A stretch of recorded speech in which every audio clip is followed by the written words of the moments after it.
Hello everyone, Ace here, and today let's talk about the official trailer for The Woman King, which was uploaded by Sony Pictures Entertainment on July the 6th onto YouTube, and has since been not exactly doing so well, with the trailer currently just sitting at 30,000 likes and 128,000 dislikes. Which of course leads to the inevitable question of why this trailer is getting ratioed. Well, first, I believe it is important to talk about what the film is about, according to Sony's own words. As the description for the film states, and I quote, "The Woman King is the remarkable story of the Goje, the all-female unit of warriors who protected the African kingdom of Dahomey in the 1800s with skills and a fierceness unlike anything the world has ever seen. Inspired by true events, The Woman King follows the emotionally epic journey of General Nanisca, Oscar winner Viola Davis, as she trains the next generation of recruits and readies them for battle against an enemy determined to destroy their way of life. Some things are worth fighting for." With this in mind, let's now discuss the elephant in the room, specifically the kingdom of Dahomey, and why this is a kingdom that you should not look kindly upon as far as history is concerned. The reason is because the kingdom of Dahomey was critically reliant upon capturing and selling slaves as its nation's economy, even going out of its way to resist demands by the British, who by the 1840s wanted to put an end to the slave trade, and was starting to blockade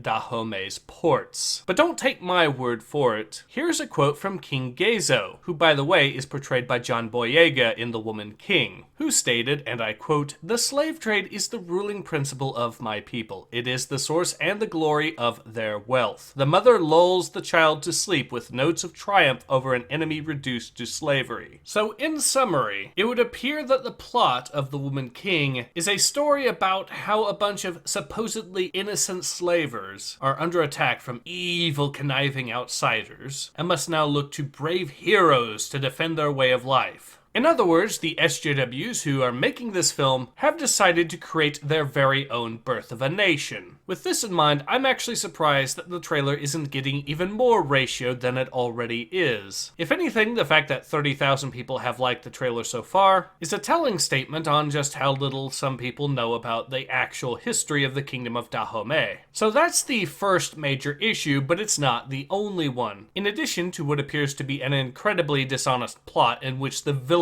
of the story are actually the good guys, there appear to be other historical inaccuracies as well, which suggest that the plot is either taking place over the course of multiple centuries, or the people in charge of props simply do not care. Details such as having Europeans wearing tricorns, despite the fact that the tricorn itself had pretty much died out in popularity long before King Ghezo was in power. In addition, I should also point out the fact that one of the characters in the film appears to be based off of the last of the so-called Dahomey Amazonians, as the Europeans called them, who saw combat in the 1890s, which was decades after the reign of King Ghezo. So again, either this film takes place over the course of well over 100 years, or the people making the film once again simply do not care. And on that subject, let's now move on to how the Dahomey Amazonians actually fared in combat when they went up against the French in the 1890s. And the short answer is not very well, despite the film wanting you to believe that these are utterly unbeatable and invincible warriors. For example, it's worth noting that at the Battle of Adagon during the Second Franco-Dahomeyan War, Wikipedia states, quote,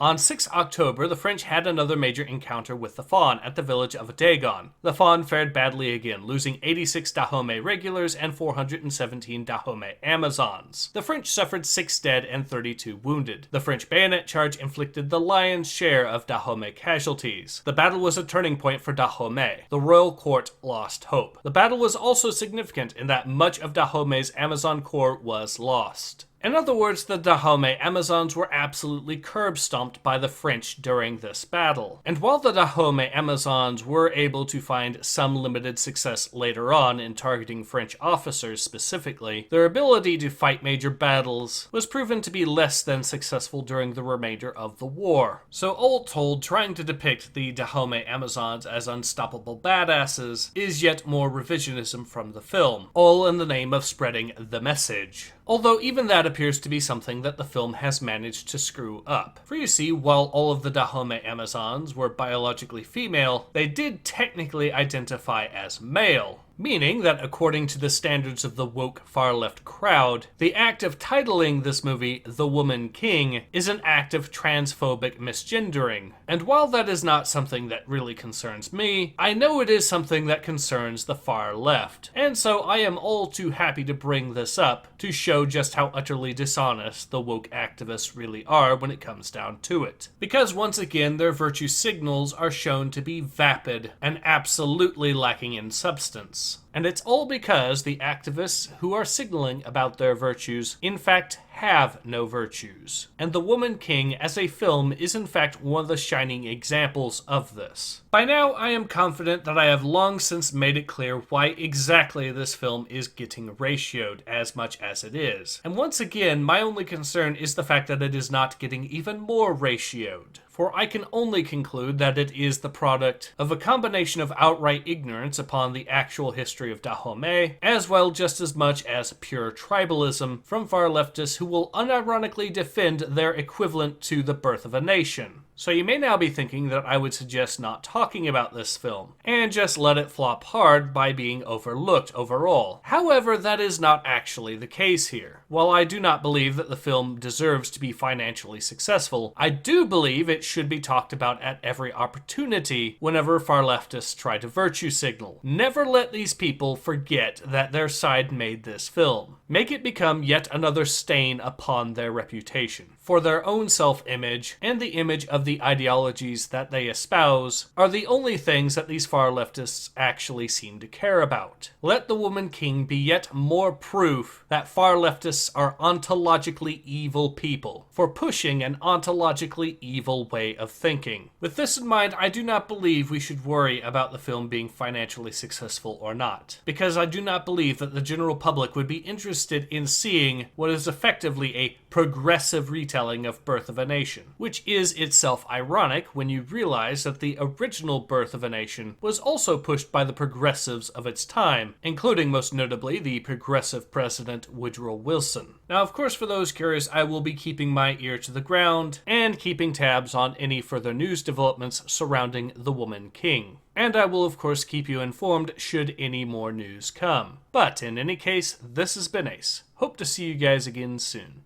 Take care. Ace out.